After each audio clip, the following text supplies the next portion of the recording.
This is New York in the 1880s. A city splitting in two, rising skyward while pressing downward into darkness. Using historical records, Jacob Riis photographs, and first-hand accounts, we reconstruct what these streets demanded from the people who moved through them daily. Not as costume drama, but as a pressure system where survival and ambition operated on separate tracks. This places you inside Gilded Age New York before reforms softened the edges. 1. 5 Points, Mulberry Bend. 5 Points sits where 5 streets converge at Lower Manhattan. In 1880, these blocks hold the highest human density per acre recorded anywhere on Earth. Buildings stand 3 and 4 stories. Windows face windows across gaps measured in feet. Every structure is subdivided. One apartment becomes 2 rooms. 2 rooms house 8. Hallways stay dark. Air accumulates. Stand at Worth and Baxter. Sightlines curve after 20 feet. Corners create opportunity. Vendors position where traffic slows. Children watch from doorways. Irish families beside Italian newcomers and Jewish immigrants. Languages layer. Cooking smells compete. Watch movement. No one lingers in the center. Bodies cling to walls and edges. Open space means visibility. Visibility creates risk. Water pressure fails above the second floor. Toilets sit in shared courtyards. In winter, pipes freeze. Waste pools. The smell arrives in stages. Damp clothing, coal smoke, human density. Finally, poverty itself. Bodies living too close for too long. Disease maps by address, smallpox, tuberculosis, cholera. When one room sickens, the hallway follows. Children sit on steps, run errands, hold queues. Women cook near doorways. Men circle, scanning for labor calls. Names shouted. Those chosen move immediately. Those passed over return tomorrow. People keep moving to prove they are working. Stillness suggests illness. Both lower your value. This junction holds pressure, year after year, until the city is forced to respond. 2. Brooklyn Bridge caissons. Beneath the river. Descend. 78 feet below the East River, men work inside a wooden chamber the size of a city block. The year is 1872. The caisson, a massive timber box sealed against water, sits on the riverbed. Compressed air keeps the river out and makes breathing possible. Each shift runs 8 hours. Entry happens through iron airlocks that fill with pressurized air as you descend. Your ears crack, your head throbs. Inside, the air is thick and hot, 90 degrees, gas lamps flicker, sound echoes then dies. Men shovel mud and rock into a central pit. Compressed air forces it up through tubes. Others use dynamite to break boulders. The concussion travels differently here, sharper, contained. The work is mechanical. Dig, shovel, clear. The caisson sinks inches per day. What they do not understand is nitrogen. Under pressure, it dissolves into blood. Too much. When shifts end and they ascend, it bubbles out. Men clutch their joints and bend in pain. They call it the bends. Joints lock. Speech slurs. Some collapse. Some die. Washington Roebling, the chief engineer, suffers an attack in 1872 that leaves him paralyzed for life. He continues from a window in Brooklyn, watching through a telescope while his wife Emily carries instructions. The caissons cost 20 lives, possibly 40. No one maintains exact counts. Immigrants earning $2 daily are replaceable. Accidents are constant. Men slip. Timbers shift. Dynamite misfires. Injuries are bound or ignored. The schedule holds. When the caissons reach bedrock, they are filled with concrete and sealed. The bridge rises above, but the bodies that built it remain compressed in time. 3. Fulton Fish Market, 4 a.m.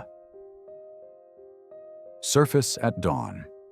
The market opens before the city wakes. Fulton Fish Market operates where South Street meets the East River. By 1880, it handled the eastern seaboard's largest fish volume. Boats arrive from Long Island, Massachusetts, the Atlantic. The ground stays wet.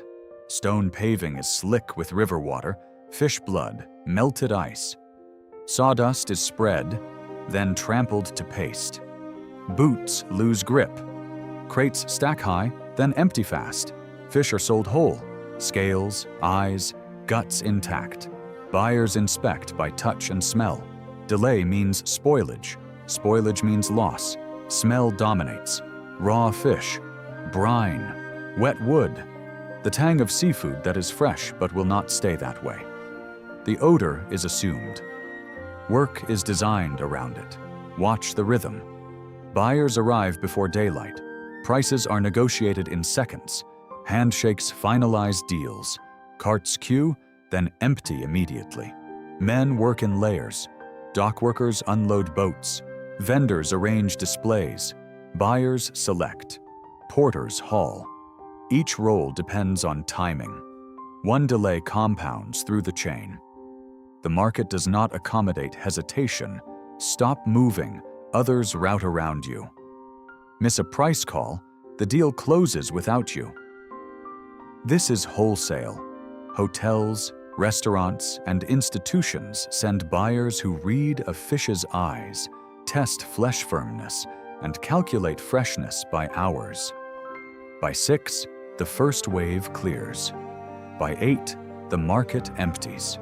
Tomorrow begins at 4. 4. 3rd Avenue elevated beneath the iron.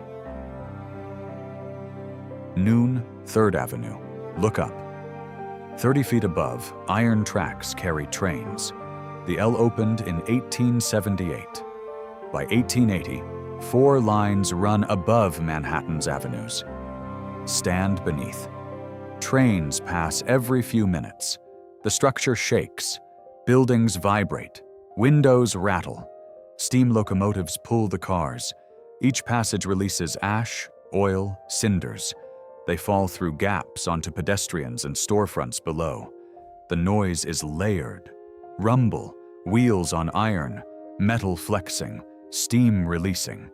The cycle repeats endlessly. Sunlight is interrupted. The structure casts shadows that shift. Storefronts stay darker. Gas lamps burn earlier here. Business owners complain. Property values drop under the L. Noise drives customers away. Soot stains windows. But trains keep running because the city needs them. The L solves a problem. Manhattan's population explodes. Horse-drawn streetcars cannot handle the volume. The solution is to build upward. Pedestrians adapt. They time crossings between train passages. They walk faster under tracks. They learn which blocks are loudest. Inside trains, passengers pay 5 cents for a ride from downtown to Harlem in 30 minutes. Speed replaces comfort. Smoke drifts through cars.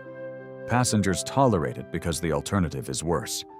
The L teaches a rule. When transportation rises above the street, those below absorb the cost. 5. Tenement interior. 65 Mott Street. Enter 65 Mott Street. The first structure was built as a tenement. 4 stories. Brick. The hallway is dark, no windows. The air smells of cooking, damp wood, waste, coal smoke. Each apartment has 3 rooms.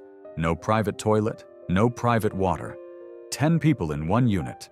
Parents, 5 children, 3 boarders who pay to sleep on the floor. The kitchen stove provides heat and cooking. Summer, unbearable. Winter, barely enough. The bedrooms have no outside windows. Sunlight never enters. Air does not move. Water comes from a courtyard pump shared by 100 people. In winter, it freezes. Residents melt snow or buy water. The toilet sits in the courtyard. When it overflows, waste seeps into the courtyard and cellar. Disease moves by proximity. Tuberculosis, cholera. When one sickens, others follow. Children work as soon as they can carry something. Boys sell newspapers. Girls help with piecework, sewing garments at home, pennies per piece. Women rarely leave. They cook, clean, manage children, and complete piecework simultaneously. Men leave before dawn, searching for day labor. They return after dark. Some do not return. Rent is $6 monthly.